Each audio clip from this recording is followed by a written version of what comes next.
He is a polarizing poet that people either love or hate, but anyone who loves him tries to be him. Welcome to Strip Cover Lit. I am Adrian Fort. And I'm Dalton Gentry. And we're here with another review, this time a poem review. Dalton, what is it? We gave up a Patron poem this weekend because we wanted to do one for us. This is somebody we've never done on the channel, somebody we both hold very dear. This is Charles Bukowski, The Loner. That's right. After the bump, we will have 2 readings. We will have 6 good things, 6 bad things. We will have a best quote, best line from the poem. We will have a full literary breakdown. We will have, finally, a rating and a recommendation after this.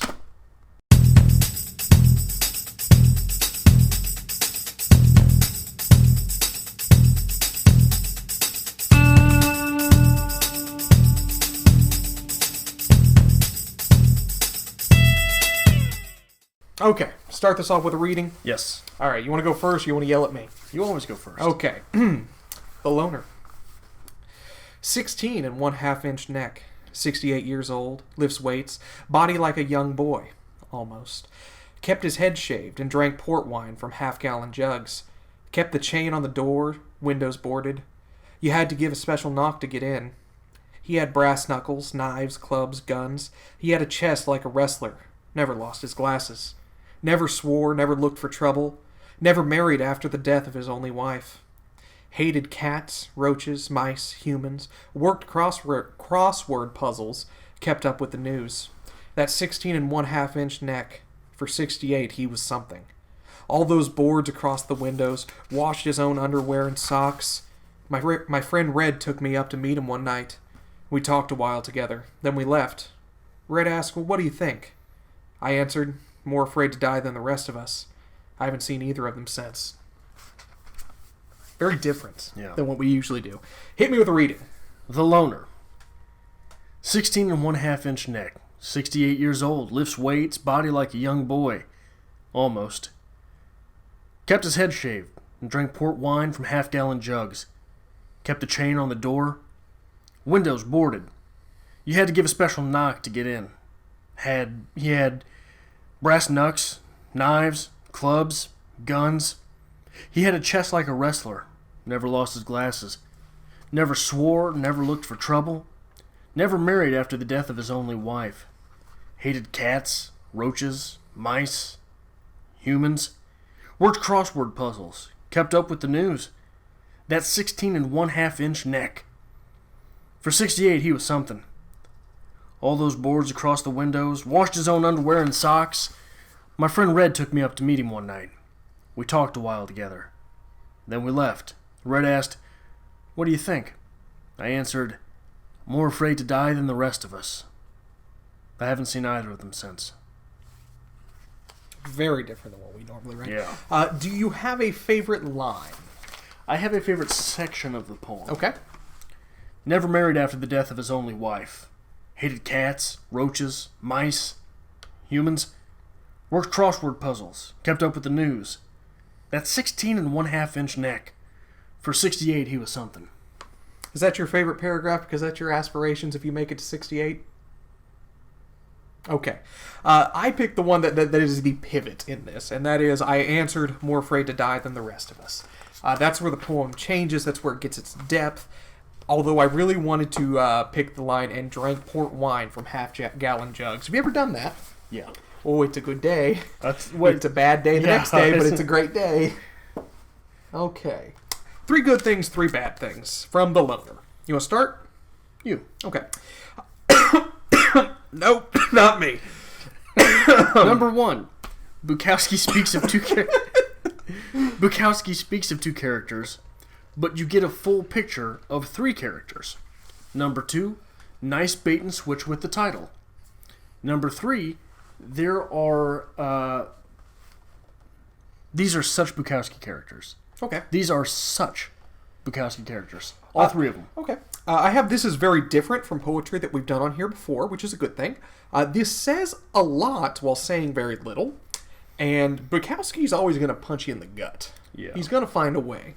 3 bad things, which I had difficulty with, actually. 1, I always wonder with some of Bukowski's line breaks. Okay. I think those are definitely questionable, just because they're so scant. The words are so scant. Number 2, There's punctuation at the end. The rest of the poem would benefit from some type of punctuation. Mm-hmm. And number 3, like a lot of Bukowski, this reads too quick for what's going on here. Okay. Right? By the time it's over and you've processed it, you're 4 poems deeper in the text. Okay. I will agree wholeheartedly with your first bad thing. I have Bukowski's poems are often very choppy and very fragmented. If you don't let this one simmer, you won't reduce it enough to find its beauty. So there's your third one. We're starting to think alike. This is terrifying. I just use cooking terms to justify my thinking. And Bukowski can absolutely wreck your night.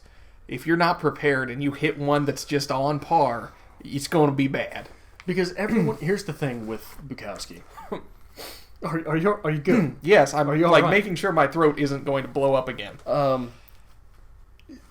We live our lives by moments. And moments are broken down like most cognitive scientists say that a moment is about 3 seconds of time. Okay. Right? So we live 3 seconds of time to 3 seconds of time to 3 seconds of time. So during the course of a 24-hour day, of which you were probably awake for at least 16, right? Okay.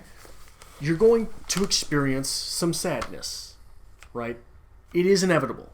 Okay. At some point, even if you have trained your mind in the ways of meditation, at some point during the day, you will be sad for a bit.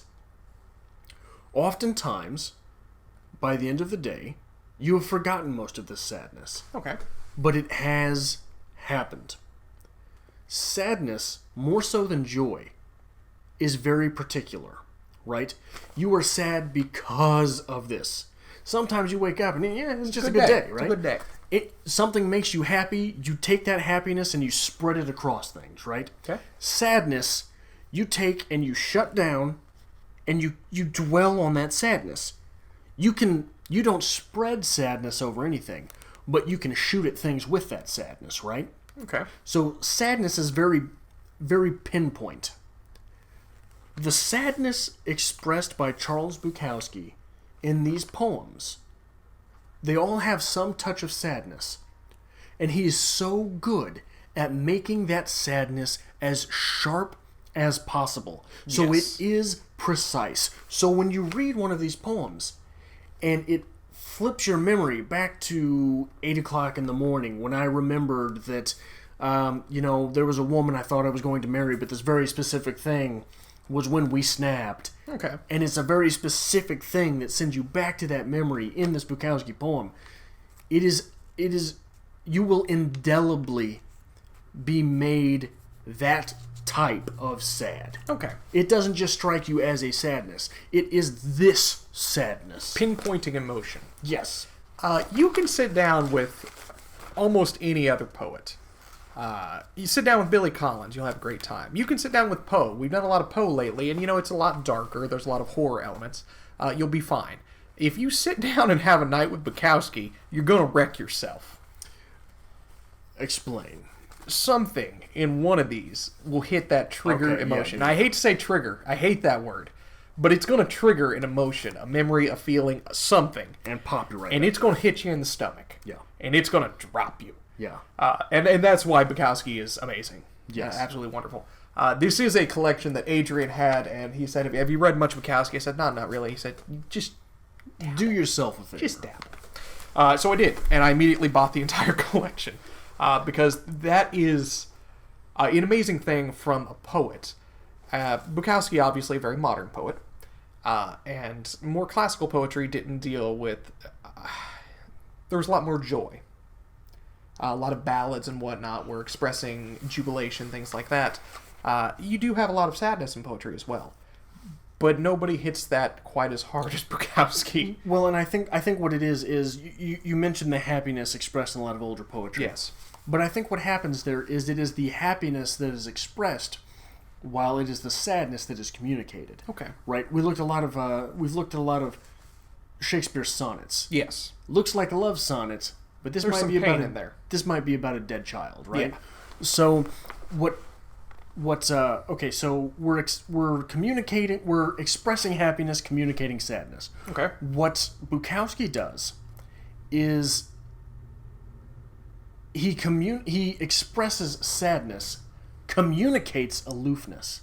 So that you were then left feeling bad in this poem for the speaker. Because the speaker in this poem doesn't realize that the title is about him. Okay. Right? He is the loner, not the 68-year-old with a 16-inch neck. Okay. It's him that's the loner, because he's never seen either of them again. Yep. And here he is passing judgment on both of them. Yep. Right? And, yeah, we're going to end up talking more about Bukowski than we are breaking down the actual poem itself. But it is necessary. It's very important because Bukowski, which makes him very different, which is one of the reasons I think we hold him very dear, is very realistic and is very gritty and is not afraid to bear it all. He's going to tell you how he feels and he's going to tell you the way it is. Right. Not holding back. But let's talk about the poem just a little bit. Now that, we're 10 minutes into talking about Bukowski. The man in the poem with the 16 and 1/2 inch neck. Yes. Can we fault him for his character? No. I say absolutely not as well. This is a man who, in even the portion that you just you wanted to snippet, he's lost his wife. Right. In that sense, he is alone. He is the loner in that sense. Right. This is a man who has lived a good life, but is defensive. When you're finally alone at some point in your life, you are going to get defensive. Right. Whether that be from the outside, from anyone else, from your own family, you will be defensive. This is a vessel of perceived strength. This is showing perceived strength through weakness. Nobody says, hey, come in, check out my brass knuckles, come in, check out my guns, my weapons, unless they have a fear. They're trying to give the perception of strength through their weakness. Well, I think there's something to be made. Okay, so the house is boarded up. Yes. The house is locked. Yes. This is defense, right? Yes. But when you talk about the individual has a 16-inch neck. Yes. He's buff. He's a physically intimidating right. man. He also equips himself with brass knucks. Yes. With knives, with clubs, with guns. These are not defensive mechanisms. These are offensive mechanisms. Okay. So what happens is the person has shut himself off and then created the world which must be outside. Okay. Right? Once you've shut yourself off and created the world which must be outside, you become offensive. Because if those sons of bitches come in here, I'm going to kill them. Yes. Right? Very much caged animal. Yes. You get the strength, you get the brutality, you get that physical intimidation, but it's not until you back them into a corner that they're going to rip your face off. Right. Which, if you do with any caged animal, will happen. Period. But this is also someone who's putting up the offensive. Yes. In a defensive manner, right? Okay. I want to be just big enough that you don't fuck with me. Okay. Right? They're giving that... it's not illusion of strength, because they are a physically strong individual. They have items which make them stronger in a physical sense.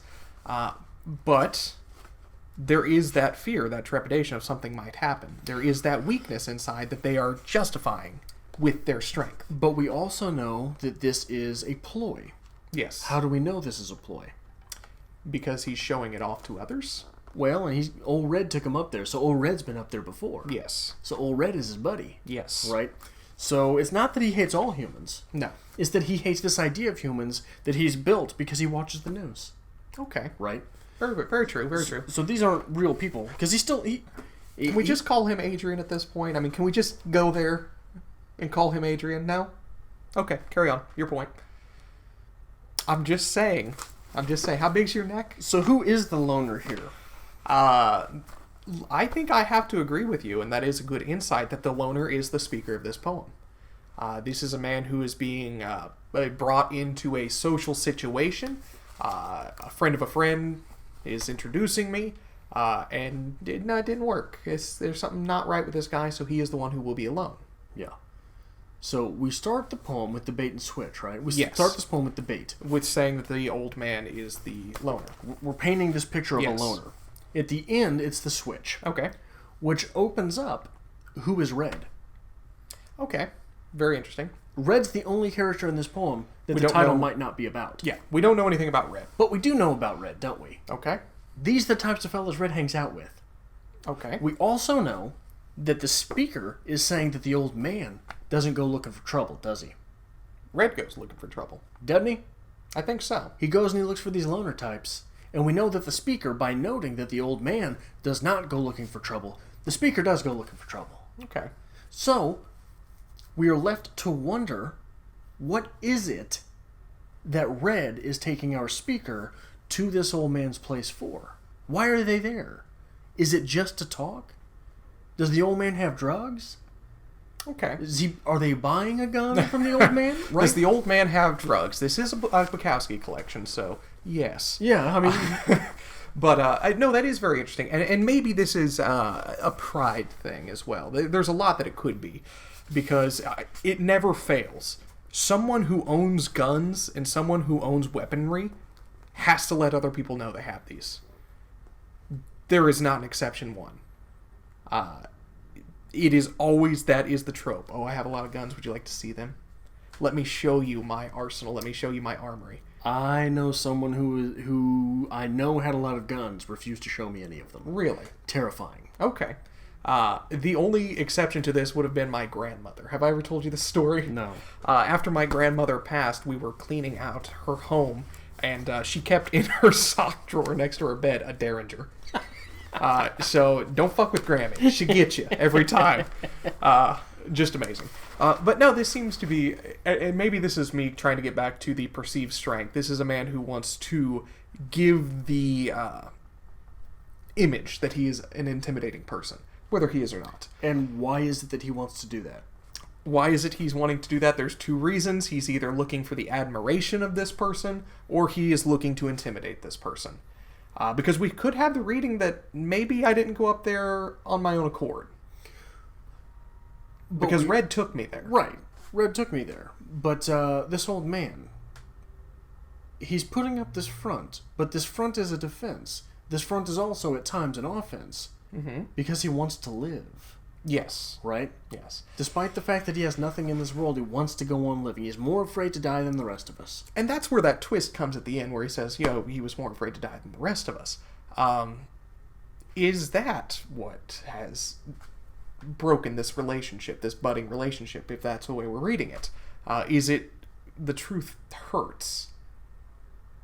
I do not see what you're saying. If you take a very strong individual who prides himself on his strength, his physical strength, his health, who is boarding himself up literally away from the world, building an arsenal, defending himself, if you look at him and say, like, you're gonna die, hey, what are you afraid of? You're intimidating him in a way he cannot intimidate you. Okay. So is that what has severed this relationship? Is the speaker of this one the only one who seems to have a semblance of truth?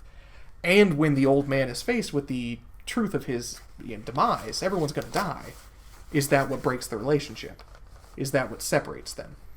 Well, I don't know that anything was... If you're suggesting that something was mentioned in this conversation, I don't think it was that. Okay. I think that what this is our speaker goes ahead and writes the old man off. Okay. Once you've written someone off, that's null and void, right? We don't have to go back there. We don't have to do that again. We don't have to talk to him. He's just afraid to die. Okay.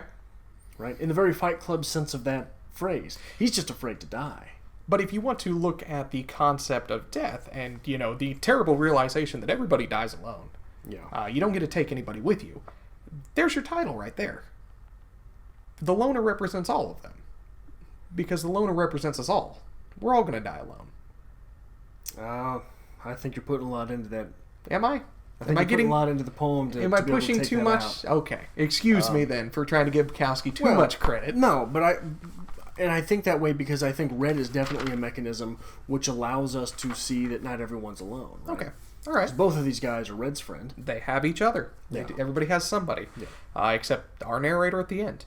Anything else you really want to hit on with this? I think there's something to be made of and drank port wine from half-gallon jugs. Okay. Because what is that? That's a big fuck you to life, isn't it? It is. I can drink all this alcohol and I'm still going to get up kicking in the morning. Okay. Right? It's very Bukowski. So is that element necessary to someone of this character? Who's afraid to die? It could be. It could be played on there. The only people that I know drink port wine from a jug are not afraid to die. Right. Very much so.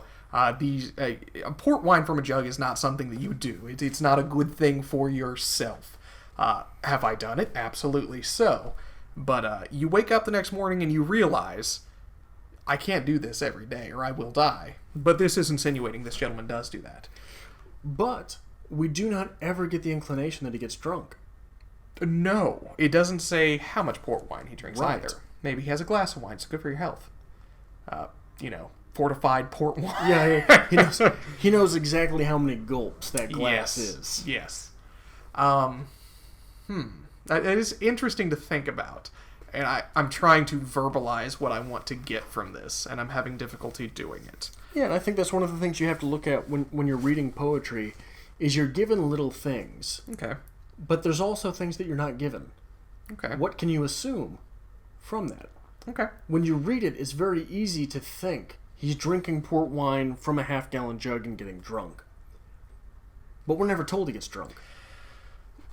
I think you have to assume it at that point, though. But this is a very regimented personality, is it not?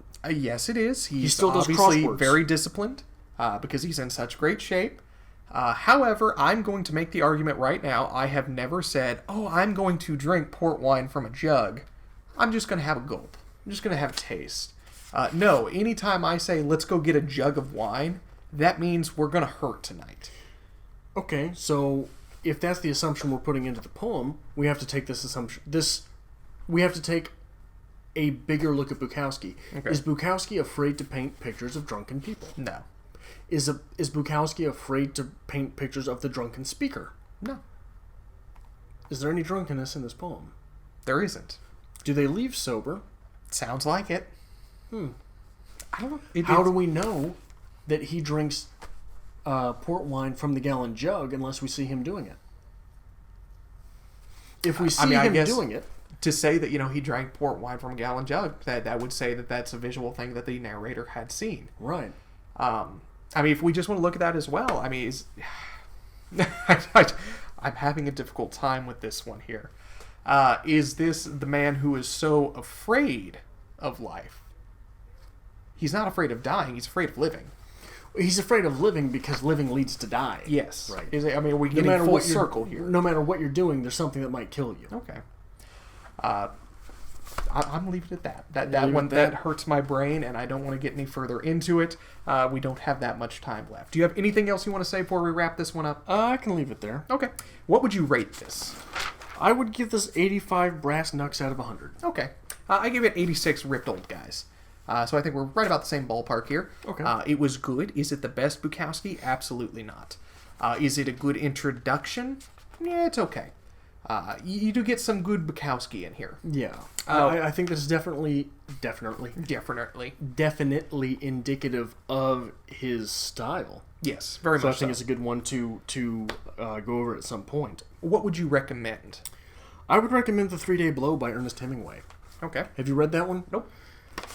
It is something that is a lot like this, only the characters do get drunk. And they talk a lot about... I think that The 3-Day Blow feels like a young man's precursor to this poem. Okay. The 3-Day Blow happened, and then this poem happened. Okay. But they're two different...